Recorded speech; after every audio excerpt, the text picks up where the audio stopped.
My people, now welcome back to Critics News here. And may we still they bring on an update on as it take they go. While I don't finally bust out. They don't come out, can't shock the president of the country, what they call Bola Ahmed Tinubu. The man when they here, we keep my like person, we chop Akboronko.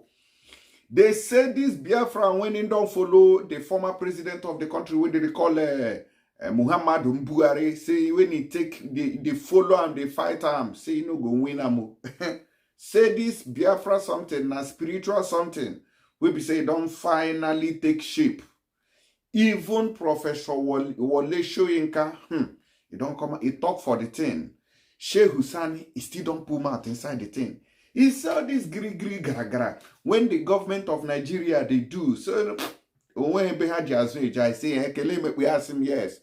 Say they tell me the honest truth. I say, okay, make una talk to us. May we hear.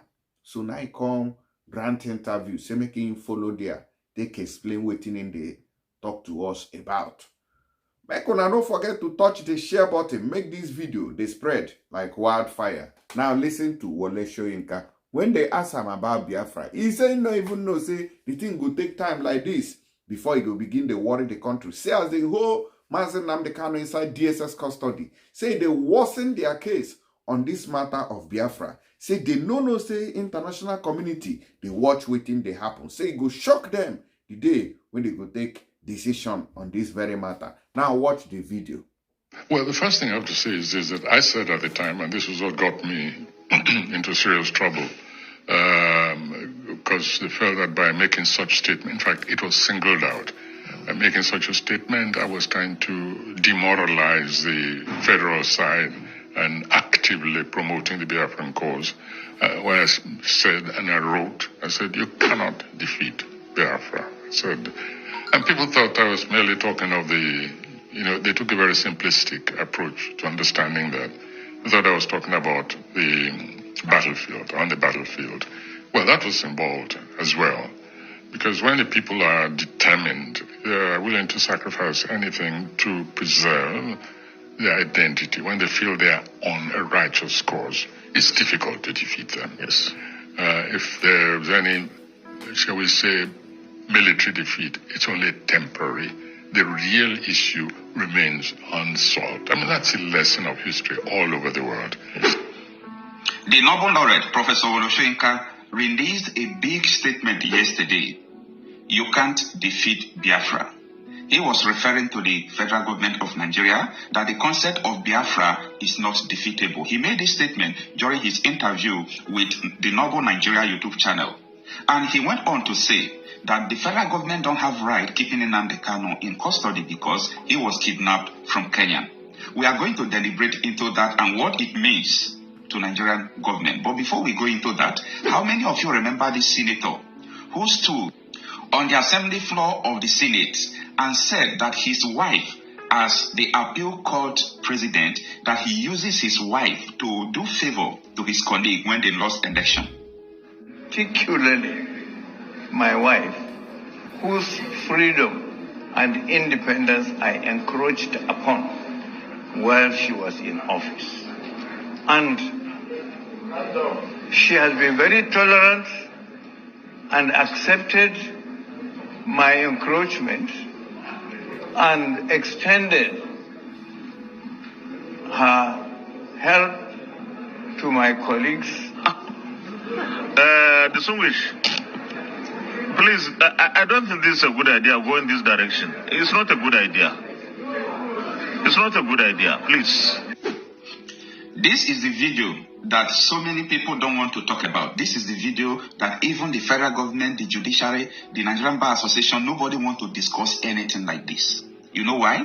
It reflects what is going on in the judiciary. And you may be wondering why Nnamdi Kanu has not been released, why other people have been released, why everything is going on like this. This is the kind of thing that is going on in the Nigerian judiciary. However, that is not the purpose of this video. Let us go into the main deal. It's a mistake keeping Nnamdi Kanu in prison, I believe. To have, in fact, kidnapped him. There's no other word in the first place. Yeah, that's true. He had a right to pursue his cause anywhere he wanted. He was never accused of physically bombing any place, killing any place. Language, yes, was incited, no question at all about that. But you don't arrest, you don't kidnap people. Buhari seemed to have an obsession with kidnapping people. You know, that seemed to be his trademark. Modus operandi. It's like couldn't fulfill himself unless it put somebody in a crate and brought them back. And I think that, politically speaking, if they have any real charges against him, well, since he's in their hands, they should try him. All these technical postponements, delays, these tactics of just of avoiding the basic issue, for me, it's just counterproductive. The purpose of this video is to educate the masses that Nnamdi Kanu ought not to be in detention because the federal government feel that they can keep him perpetually there, not remembering that what he was fighting for is his fundamental human right of self-determination.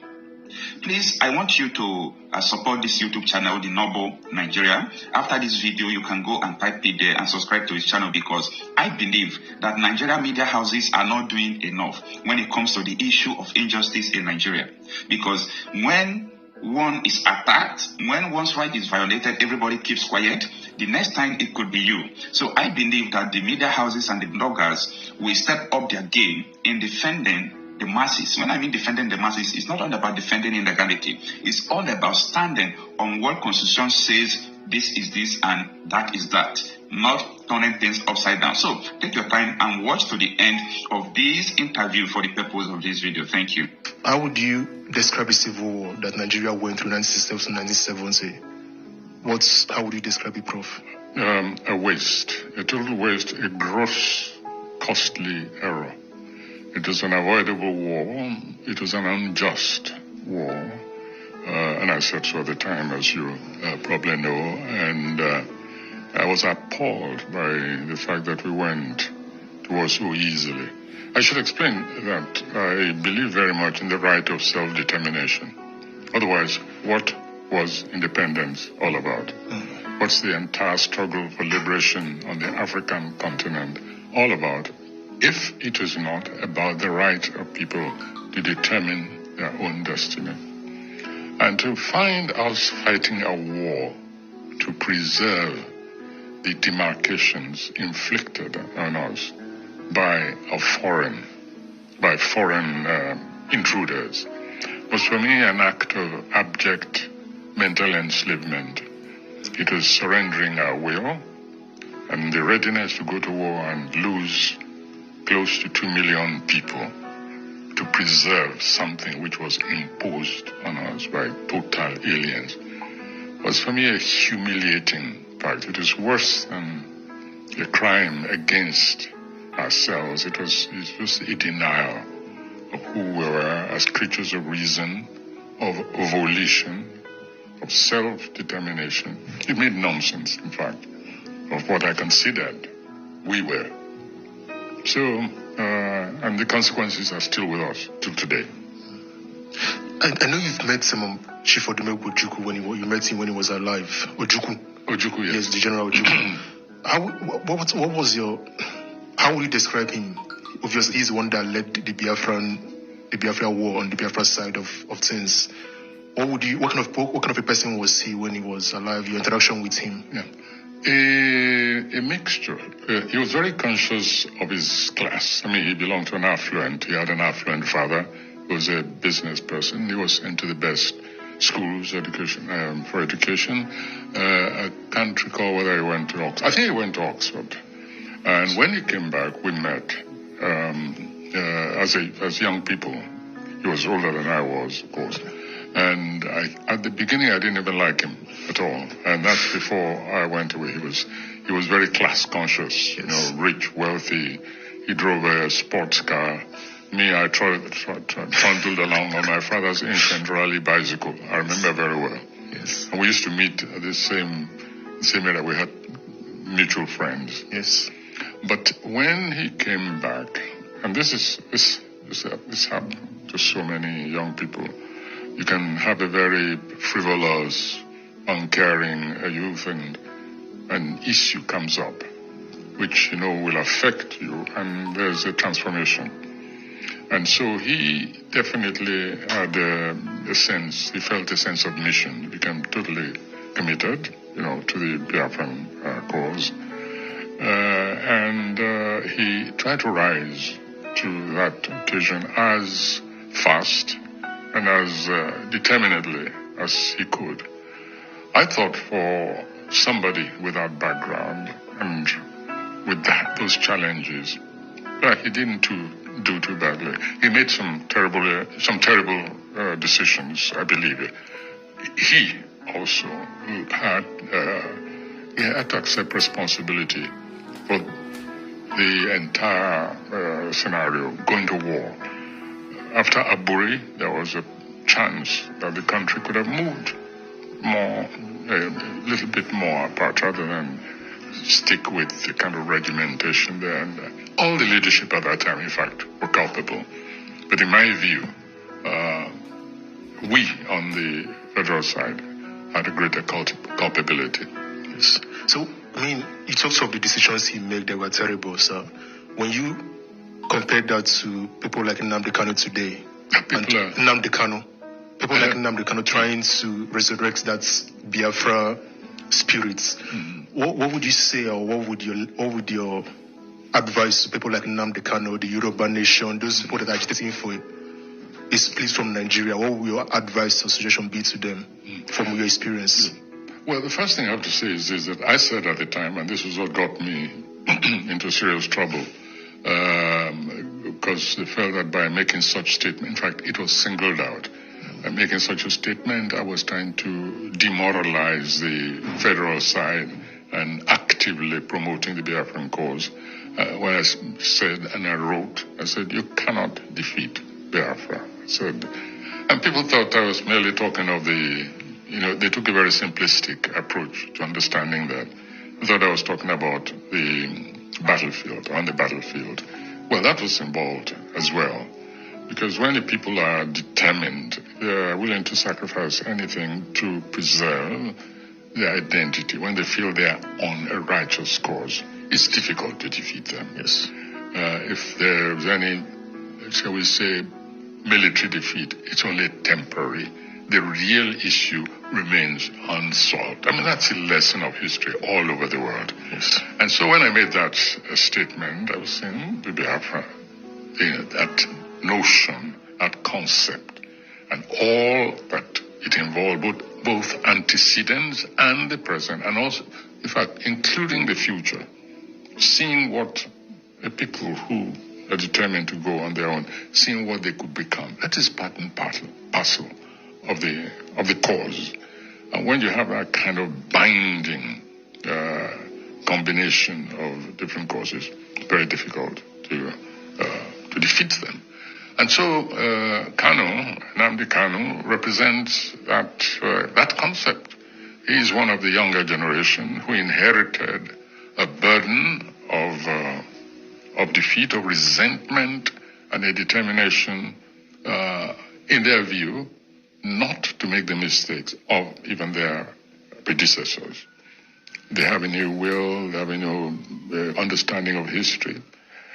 The only problem I had with was the language which Nnamdi Kanu used over Radio Biafra. I listened to some of it, very incendiary, yes, and also disrespectful, I thought, of even his own people. I do agree with that. The language, I don't want to go into details, but all you have to do is listen to it. So what is represented? In fact, I used a certain expression in recent contributions. What we fought for, those of us who stood on that side, we fought for a Biafra of conscience. And for me, that's very critical. And people like Nnamdi Kanu should not, or IPOP for that matter, or MASSOB, whatever, should not act against what I call the core of our humanity, yes, which is one of conscience. So, yes, because for me, nothing surprised me at all. In fact, it just surprised me that it took so long that what you might call the Biafra resurrection to take place in terms of consciousness. Nothing surprised me. Yeah. Would you say there are similarities with the Yoruba nation and the way they've been treated? So, for example, you have the way Nnamdi Kanu was treated, or is being treated. Nnamdi Kanu is still in prison, DSL jail. Whereas you have the Yoruba nation leader. He was released a few months ago. So would you say there are similarities or differences to these two movements? It's a mistake keeping Nnamdi Kanu in prison, I believe. To have, in fact, kidnapped him. There's no other word in the first place. That's true. He had a right to pursue his cause anywhere he wanted. He was never accused of physically bombing any place, killing any place. Language, yes, was incited, no question at all about that. But you don't arrest, you don't kidnap people. Buhari seemed to have an obsession with kidnapping people. You know, that seemed to be his trademark. Modus operandi. It's like couldn't fulfill himself unless it put somebody in a crate and brought them back. And I think that, politically speaking, if they have any real charges against him, well, since he's in their hands, they should try him. All these technical postponements, delays,